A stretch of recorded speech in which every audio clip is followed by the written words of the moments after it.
New Delhi has been constantly raising the issue of terrorism emanating from Pakistan and seeking world's attention for a collective mechanism to fight against this menace. In a recently held virtual seminar, India's Minister of External Affairs S. Jaishankar drew parallels between COVID-19 pandemic and the threat of terrorism, and urged the global community to come together to dismantle the structures supporting terrorism in the same manner in which it is confronting the threat caused by the novel coronavirus pandemic. A report. While the world is still combating the threat of COVID-19 with the hopes of having a vaccine soon, a massive threat called terrorism continues to prevail with no solution in sight.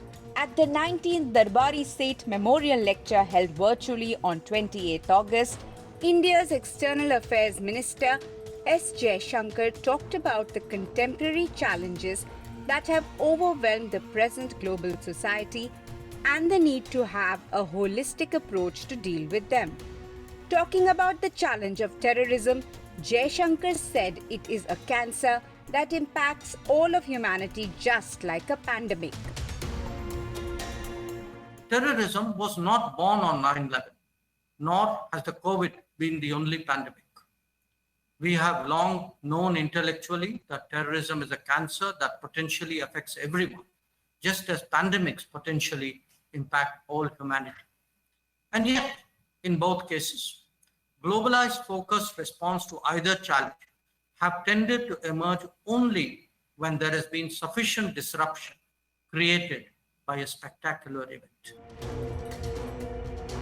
Owing to the unconditional support of Islamabad, terrorists have been able to carry out several gruesome attacks on Indian soil.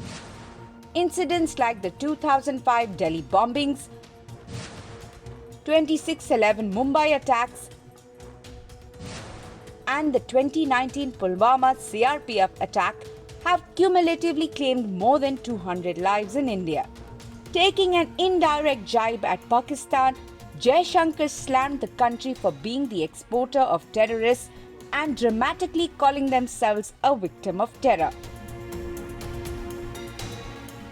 All the while, states that have turned the production of terrorists into a primary export have attempted, by the dint of bland denials, to paint themselves also as victims of terror. Pakistan establishment recently came across a major embarrassment when it had to publicly accept the presence of the most wanted terrorist and the proprietor of the D company, Dawood Ibrahim, in its official list of banned 88 terrorists, which was issued in compliance with the notification of the United Nations Security Council. Noting this development, S. Jaishankar pointed out that sustained pressure through international mechanisms has eventually compelled a state to grudgingly acknowledge the presence of wanted terrorists and organized crime leaders on its territory. Hinting at Pakistan, he slammed such states for aiding, abetting, training and directing terror groups and associated criminal syndicates. Experts also believe that international pressure has pushed Islamabad in taking up counter-terrorism measures that have eventually exposed its terror policies. With the compulsions made on them by the international community, they have taken certain steps which has exposed their long time terror problems. And they are exporting terrorists and they have terrorists within, and India has been the prime victim of their terror. But now once their actions are seen internationally, the world community is now getting together and Pakistan has been exposed widely for it.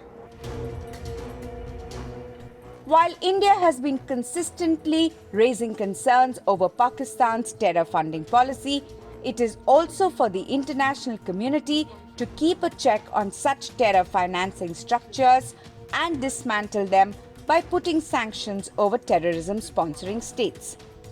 Despite being in the grey list of terror financing watchdog Financial Action Task Force, Pakistan has failed miserably in curbing terror funding.